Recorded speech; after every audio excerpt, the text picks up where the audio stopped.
НТВ мэдээ өргөлжилж байна.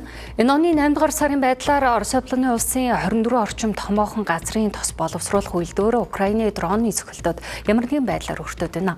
За зөвхөн энэ 8 дугаар сар гарсаар одоогийн байдлаар Украины талаа Оросын томоохон 10 үйлдвэрийг дахин онилж цохилт өгсөн байна.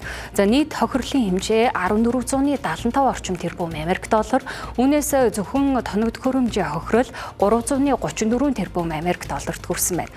За Орос улсын газрын тос боловсруулах үйлдвэрлэл 40-с 45%-аар буурч, за төлж боловсруулалт хоногт 3.5 сая баррел болж буурсан нь сүүлийн 21 жилийн хамгийн доод түвшинд хүрсэн байна. За одоогийн байдлаар 14 томоохон үйлдвэр үйл ажиллагаагаа бүрэн болон хэсэгчлэн зогсоосон.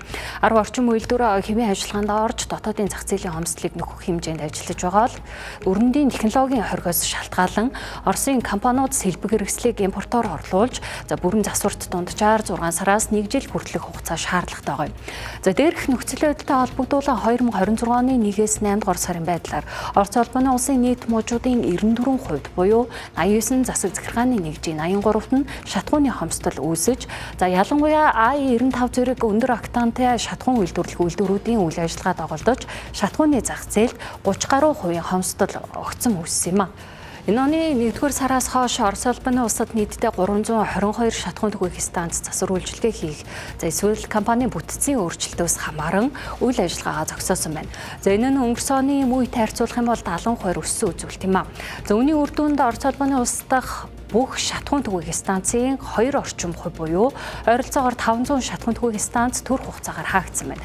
Харин Москва хотын хэмжээнд нийтдээ 850 орчим идэвхтэй ажилладаг шатхуун түгээх станц байдгаас өнөөдрийн байдлаар Роснефть, Лукойл, Газпромнефть зэрэг компани 450 орчим шатхуун түгээх станц хэвээ ажиллаж байна.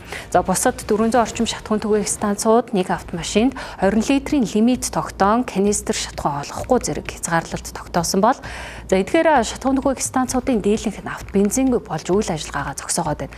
За улмаар Липецк, Калуга, Оренбург мужуудын шатхуун түгээх станцууд автомашины улсын дугаарын сүүлчийн орон тэгш эсвэл сонгоо багаас шалтгаалж шатхуун олгож байна.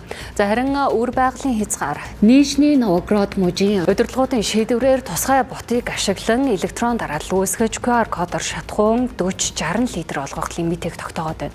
За Сочи болон Оренбург мужид шатхуун түгээх станцууд шатхууныг сав канистр юулхийг бүрэн хоригложээ.